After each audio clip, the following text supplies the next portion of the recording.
Well, I can confirm that I have authorised the sale of Northern Rock to Virgin Money.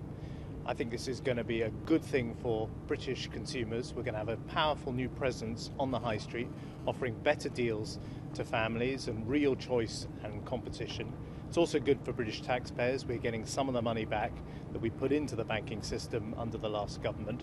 And it's also good for the northeast of England because we're seeking to protect jobs there and make sure that the headquarters of Virgin Money will be in Newcastle. Would you agree with bank shares, well, just shares generally, but particularly bank shares so volatile, you can't be certain this is a good deal for the taxpayer? And equally, for all that you view this as good news, there's a lot of bad news out there that you haven't been so keen to talk about, such as, dreadful unemployment figures yesterday. Would you agree that the situation generally in the economy is pretty gloomy? Well, we face a very difficult economic situation in Britain, as indeed we face a very difficult economic situation across Europe and in many other countries in the world. But one of the things we've got to do is get credit flowing.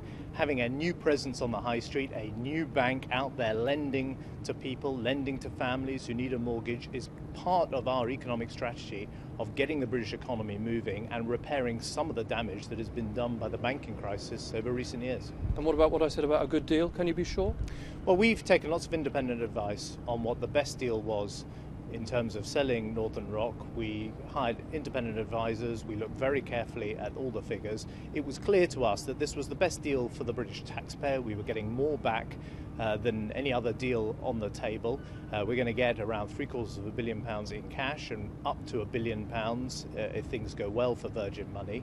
But more importantly, in my view, we're also creating a powerful new presence on the high street, a very well-known brand name in Virgin that is going to be out there lending money, offering good deals to customers. And so I think it's part of recovering the British economy, part of dealing with the mess of recent years and the banking crisis, that we're starting to return some of these bank shares and these banks to the private sector so they can get out there and be strong channels.